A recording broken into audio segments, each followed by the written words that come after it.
Uh, Happy evening to all of you who have joined here. So we'll quickly start our session today.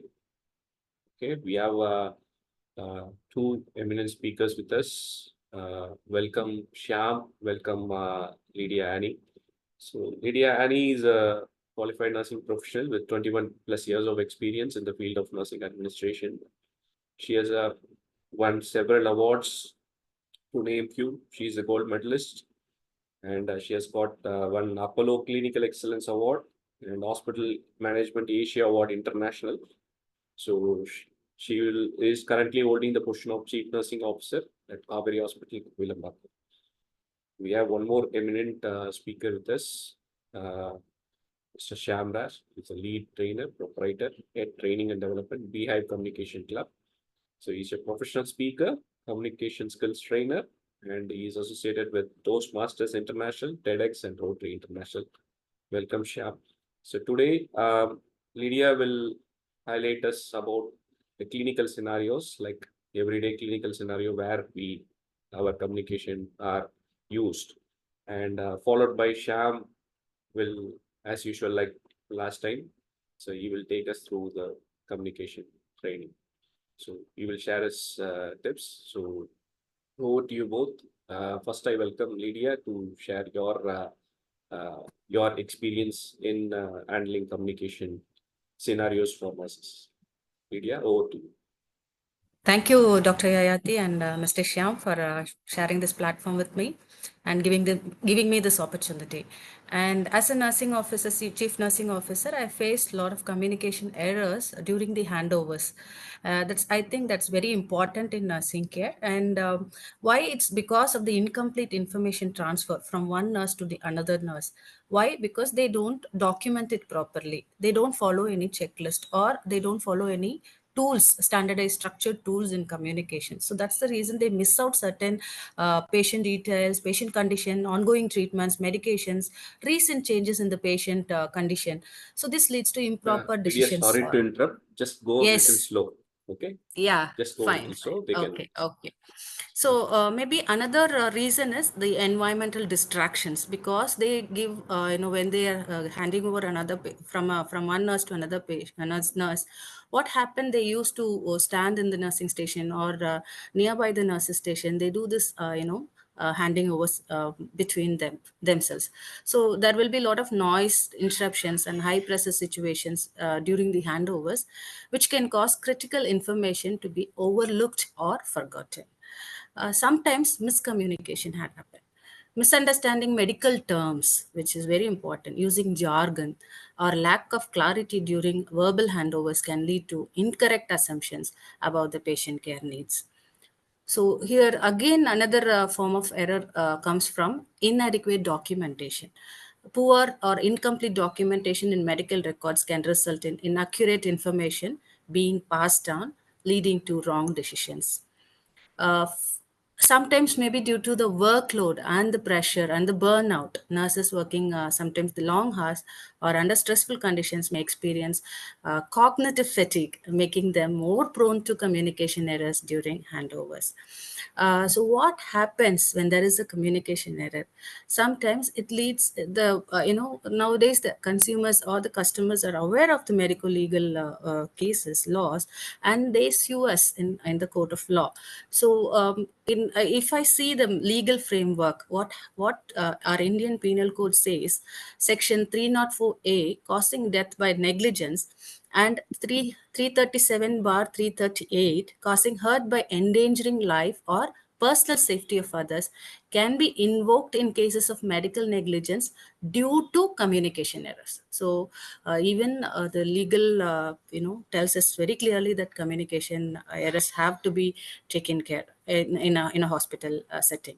So even the Consumer Protection Act 2019 says that patient can file cases in consumer courts for compensation due to deficient services caused by communication lapses.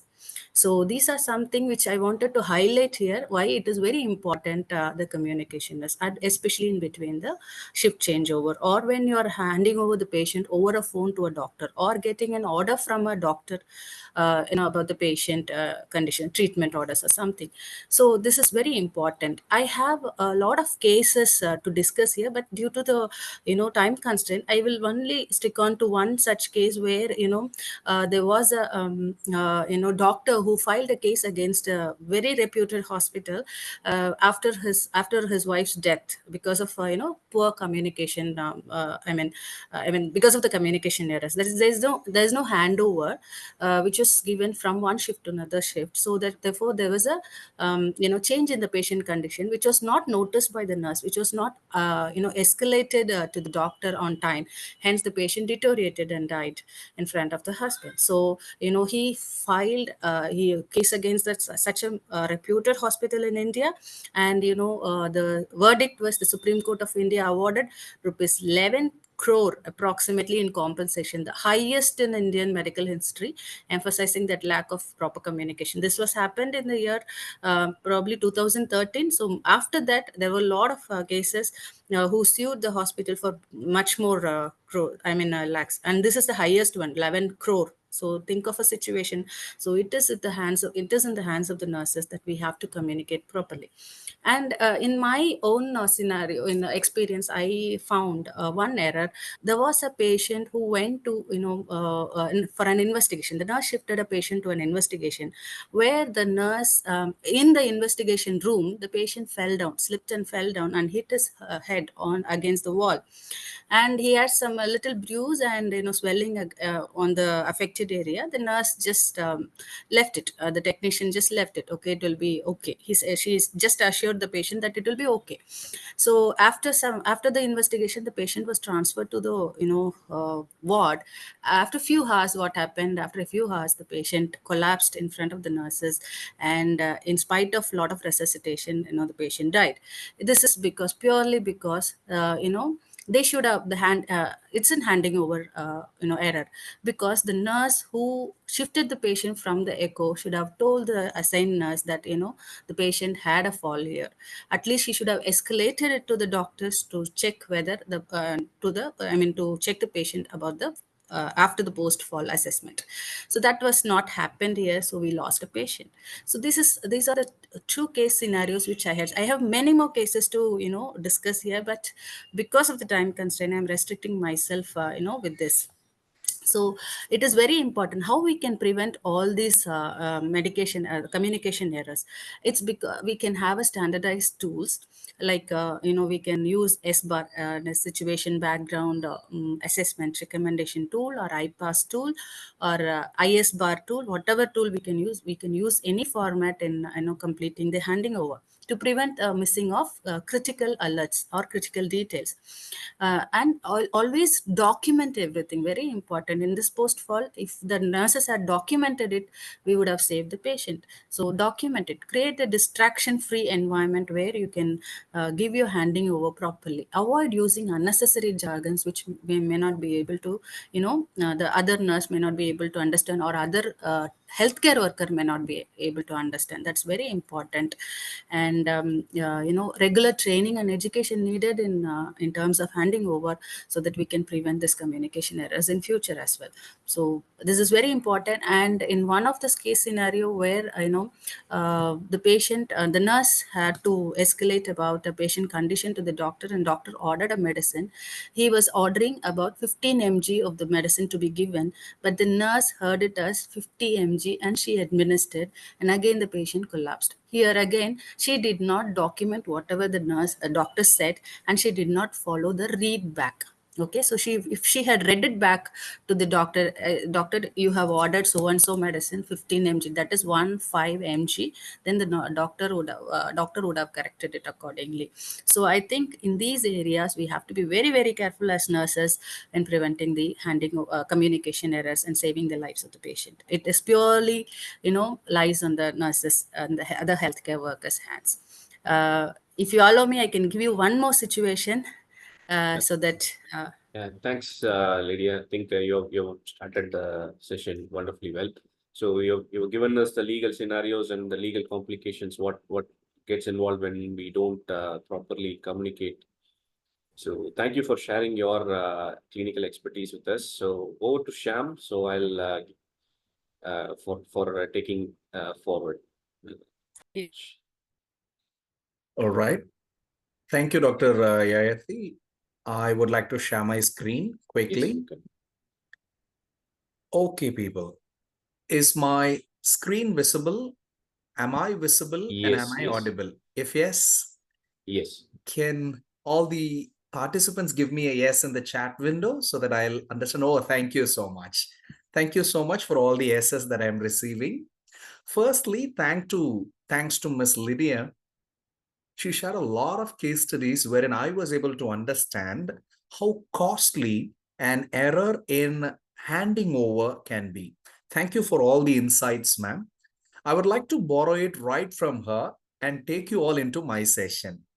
Quick introduction. You are in speaker program. It's a 30-minute connect on nursing skills and communication skills. Now, who is doing this? stethUP. It's a platform for nurses to learn, network, and build their career. And I was introduced very well by Dr. Yayati. So I'm skipping the slide and moving forward. Quickly, I'm Shyam, your communication skills trainer for today. All right, get ready with your notebook and pen. One by one, let's get into the lessons. If you're ready, say ready in the chat window and we'll start. Just type ready and we are starting. Brilliant. Thank you, Indu. Thank you, Subbalakshmi. Thank you, Hepsi. Thank you, Deborah, everybody. Good. People, today we are taking 3 lessons. Number 1, pronunciation of some medical terms. When I was listening to Miss Lydia, I had a lot of respect for her. Do you know why? Her pronunciation was on top. The way she pronounced environmental, verdict, sue, it was all so good, so sweet. So when you as a nurse pronounce your medical terms properly, that gets you a lot of respect. I believe you all agree. The second lesson we'll be learning today is perfect usage and perfect sentences. Finally, vocabulary. Let's start with the session. Number 1, quickly on pronunciation. I know this is a word we all use.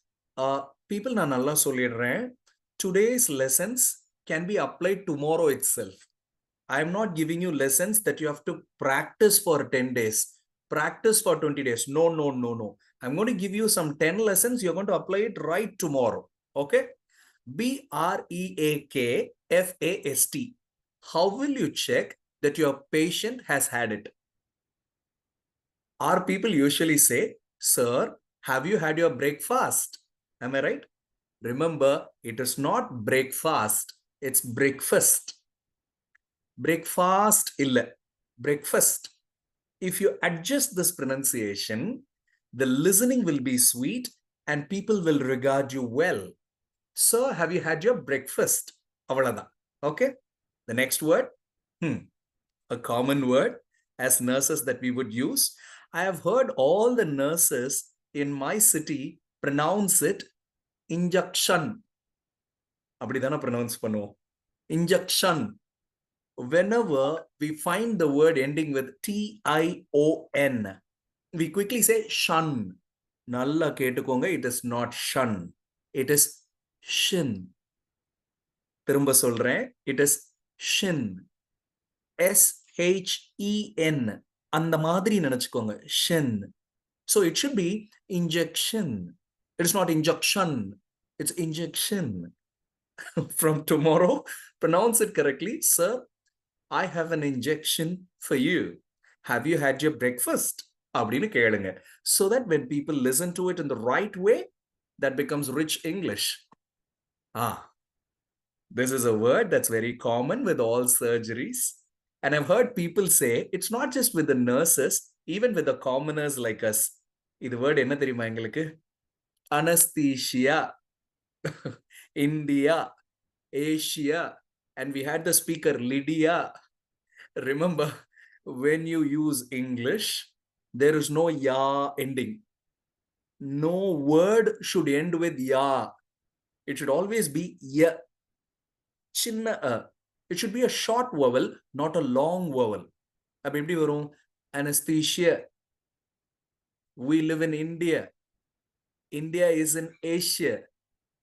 We had Miss Lydia, who was a fantastic speaker. Do you understand? So when the ya is not pronounced so long, it adds to the attraction. I've given you 4 words, friends. Can you give me yes in the chat window if you liked all these 4 words with their pronunciation? Give me a yes so that I will know you're going to follow it from tomorrow. Brilliant, brilliant. Thank you. Thank you, everyone. Nice. So I move on. Here is a very deep learning. A few minutes ago, I told you Tion is not shun, it is shen. Now I have one more lesson. How do you pronounce this? After COVID, you gave us all vaccination. No, it is vaccination. No, even the shin is not okay. Now listen, it is not nation, it is nation. Listen, nation. எப்பவுமே if you have ATION, it is not Asian, it is Asian. Vaccination. You get that? சும்மா pronounce பண்ணி பாருங்களேன். Initially it will be very funny. You will sound yourself very crazy. But the many number of times you practice this, it will become a habit. It will become your style and people would accept you gladly. So I had my vaccination yesterday. நல்லா இருக்குல்ல? I had my vaccination yesterday, விட.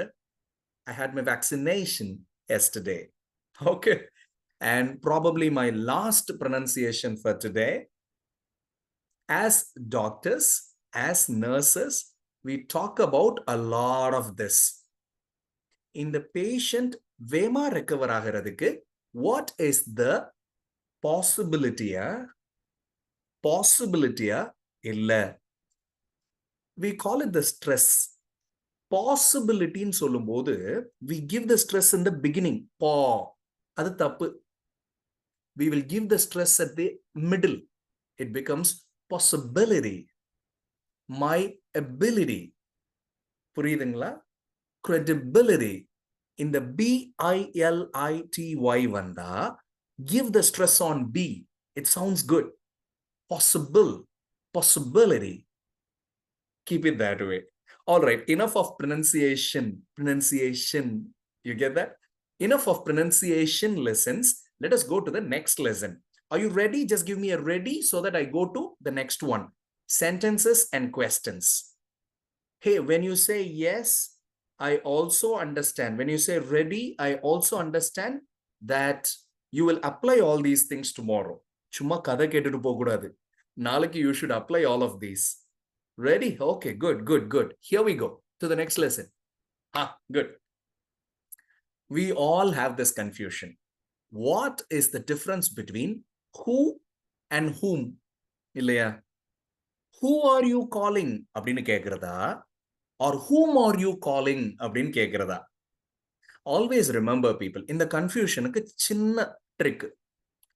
When you want the answer in the beginning, subject, your question has to be who. When you want the answer at the end, object, the question has to be whom. எப்படி? Who is calling? Ram is calling. Now, where do you have Ram? In the beginning. Look at the next question. Whom are you calling? I am calling Ram. Now, Ram comes at the end. Purida? Give me a yes if you understood it. When I ask who is calling, you said Ram is calling. Ram, the answer comes in the beginning. When I ask whom are you calling, you say I am calling Ram. The answer Ram comes at the end, at the object position. Thank you. Thank you for your response. Nalake, use who and whom correctly. No mismatching. Okay. Now the next thing. Now this quiz is for all of you. For a little time, we will come out of the medical terms. Okay. Cake ku poiduvom. See, we all like this word only. ONLY. We use it very much. we use it extensively. Tausif, you have asked for one more example. May I give the example at the end? After I complete all the slides, I'll give you Tausif. Yeah. See, only in a word we use very extensively, but I'll tell you in a sentence, you can use only in 3 places with 3 different meanings. நம்ம எதை அதிகமா use பண்ணுவோம்? Sir, I only did that, sir. Sir, I only told her, sir. Sir, I only handed over to the doctor, sir. அப்படிதானே சொல்றோம். பாருங்க, only I ate the cake வேற, I only ate the cake வேற, I ate only the cake வேற. All the 3 have different meanings. Try using them tomorrow, you will enjoy. What is the meaning? Number 1, only I ate the cake. What is the meaning? My friend did not eat. She did not eat. Only I ate the cake. Clear? Third enna meaning? I ate only the cake. There was a banana. There was an apple. I did not eat that. I ate only the cake. Yeah? First and third easy. Now the second one is difficult. I only ate the cake. Enna meaning? We tend to think, sir, I only ate the cake in sir solludu, so it is only me, nobody else. Appadithana? No, that's not the meaning. Listen to me carefully. I only checked the patient. I only transferred the patient. I only administered the medicine. Appadina enna arthona? Look at this example. I only ate the cake. Appadina, it does not mean only me. The meaning is, I only ate the cake. I did not waste the cake. I did not throw away the cake. I did not spoil the cake. I only ate the cake. In the only, ate ku porundum. Only is a word which always highlights the word that comes after that. Purida? Give me yes if you understood what I said. Because it is a little complicated. I want your yes to know if you understood what I said. Tomorrow, you have to start using this only in 3 different ways. Don't use only in one way. Use it in 3 different ways. Yeah? Good. Good, good, good. Thank you. Thank you. We move on. In Tamil Nadu, Kerala, and in some parts of North India, we do this mistake. I told you no. I gave you no. I saw no. I came no. Abdina, we use this no at the end of all our sentences. From tomorrow, no. Don't use no. No for no. How do I do it? Chinna pillela, in our school, in grammar, we learned question tags. Do you remember? In the lesson, when I meet you in a long program, I'll teach you in detail. As of now, just no. I told you no is wrong. I told you, didn't I? I handed over the document, didn't I? I met the doctor, didn't I? I gave you the file, didn't I? And the didn't I அப்படின்ற question tag start using in the place of no. Okay? Fantastic, people. I've given you lessons on pronunciation, lessons on questions. Now, we go to the last 3 lessons connecting to vocabulary. Okay. I've seen in many hospitals, the door is not completely closed. The door is not completely open. Paadi open, paadi close. Am I right? In many cases, we have seen the door like that. You want the door to be like that. You want to know who is going there. At the same time, you don't want a lot of external noise. So you keep it half open, half close. The next time, don't say half open, half close. Now look in your chat window. I'll give you the word for it. Okay? To everyone, AJAR. Can you see that? I've given it in the chat window. AJAR. Abdina enna? That means half open, half close. Can you leave the door ajar? I have kept the door ajar. Apna enna artham? It is not fully closed. It is not fully open. It's half closed or half open. Ajar is a new word you're taking today. All right. Now the next one. This will definitely be useful for you tomorrow. What is the difference between expect and anticipate?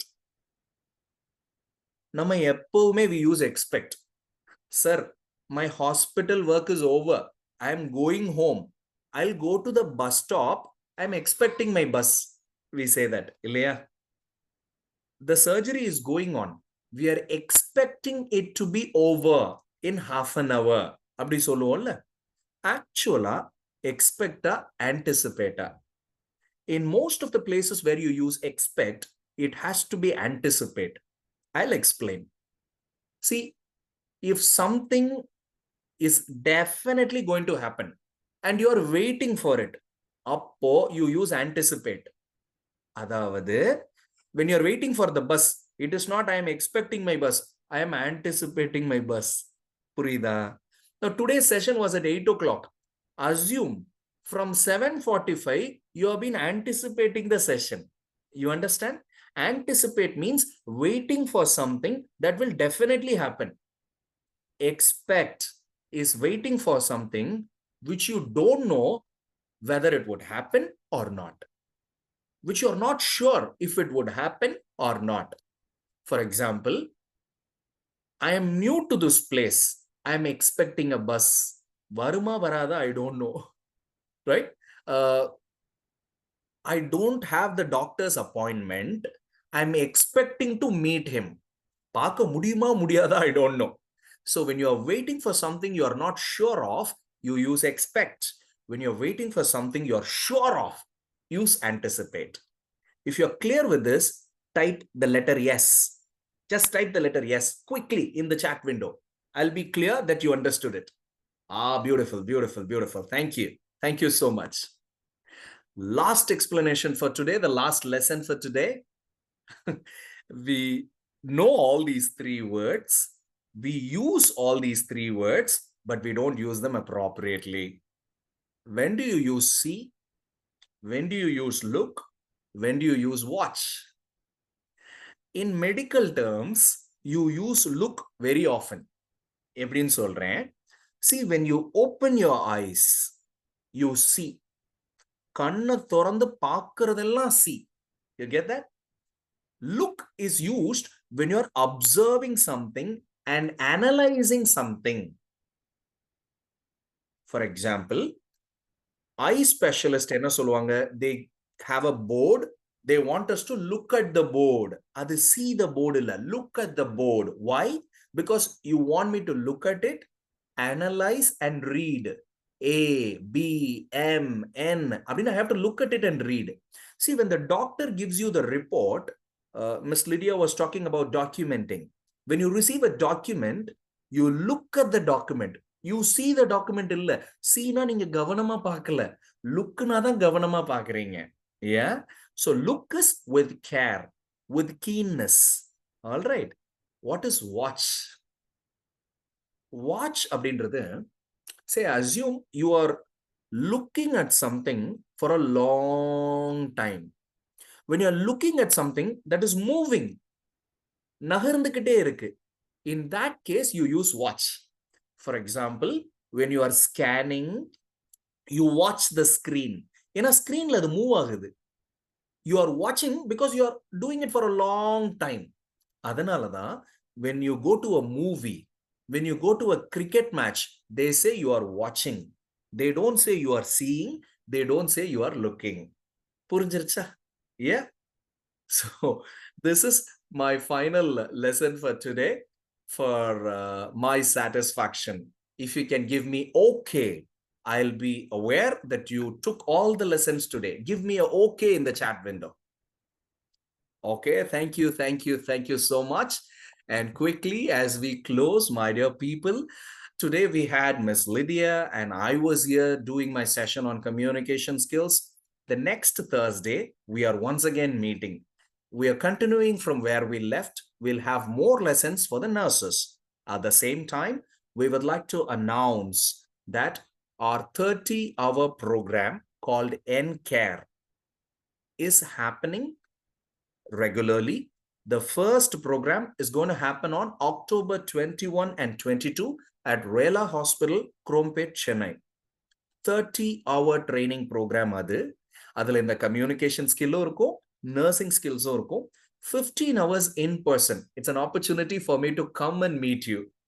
And 15 hours of online training like this. The best part, you have a Cambridge English certificate associated with this course. So படிக்கிறதெல்லாம் படிச்சிட்டு, maybe by the end of it, if you can take up a test, you get an internationally valid certificate which can help you in your career. Very happy connecting with all of you. Looking forward to meet you either at NCARE in some place or next Thursday in this very same space. Thank you, Dr. Yayati. Thank you, Team stethUP. See you all very soon. Back to you, Doctor. Thank you, Shyam, for the wonderful session. See, you can watch out for the last week's session and this week's session on our YouTube page, stethUP. You can, if you have somebody missed to note anything, or if you have missed any of your session, or you want to see the repeat of this session, so go to the stethUP YouTube page. So you'll be have the recorded version of this there. Okay, see you all next week, next Thursday. Thank you all.